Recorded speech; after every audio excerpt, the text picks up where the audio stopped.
Kristen from Made It Better Wanna Knits here today with just a quick, simple tutorial on how to work Fisherman's Rib flat.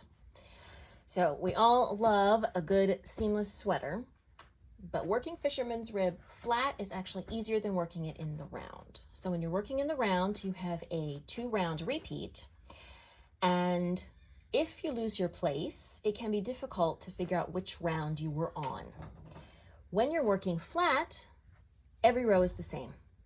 So there's no way to lose your place because you're doing the same thing every single row. Now that maybe could get a little tedious, but it also makes it much easier to stay on track and not screw up. So Fisherman's Rib is a 1x1 rib. So that means knit one stitch, purl the next stitch. The difference is when you're working flat, you are always knitting the knit stitch into the row below. Purl stitch is usually worked normally. What I am doing here is just giving it a little extra twist, which is making this pop just a little bit more. So both sides of Fisherman's Rib worked flat look identical. I have marked this as my right side just because I need one of them to be the right side, but they absolutely look identical on both sides. Now, half Fisherman's Rib is supposed to look like this on the front, and then on the back is supposed to look plain.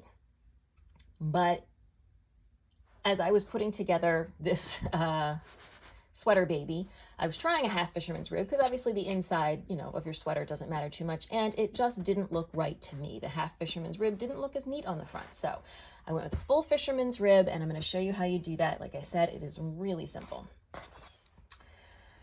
Okay, so I am keeping my first and last stitch in stockinette. All right, so as I said, I'm adding a twist. So here's my purl stitch, and I'm purling all the pearls through the back loop. You do not need to do this. For a regular Fisherman's Rib, it's just a purl. Then we get to our knit stitch, and we're going to knit into the row below. And what that means is instead of knitting like this, as you normally would, you're going to insert your needle into this stitch right here. There's a little hole there. That is where your needle goes instead. And that's really it. So as I said, I'm adding a twist, so I'm going to purl the next purl through the back loop. And then again, I'm on a knit stitch, so I'm going to knit not into the first stitch on the left-hand needle, but into the stitch below. So you can see, here's the stitch on the needle. Here, this V is the stitch below, and that's where we're going to insert our needle into that, the center of that stitch, and knit. And that is really it. Purl, knit into the row below, purl, and knit into the row below. And you just do that all the way across. And then when you get to the end of the row, you turn your work and you do the exact same thing on the other side. So as I said, it maybe can get a little tedious, but you will eventually develop like a nice rhythm as you're moving.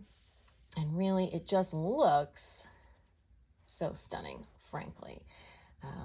So again, I am leaving my edge stitches in stockinette, and that's probably something you want to do if there's going to be some seaming involved. But that is it. That is the entire repeat. Knit one below, purl one, all the way across, do the exact same thing on the opposite side.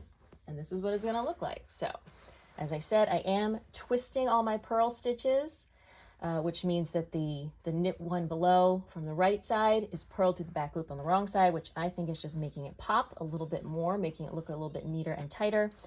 This is still very flexible, nice and squishy, identical on both sides. And the only thing else to remember with the Fisherman's Rib is when you need to decrease, you need to double decrease in order to maintain the stitch pattern. So I am going to be adding a decrease soon. And you would either knit 2 together or knit 3 together, or slip 1, knit 2 together, pass a slip stitch over, or you can purl 3 together, whatever looks best in your pattern.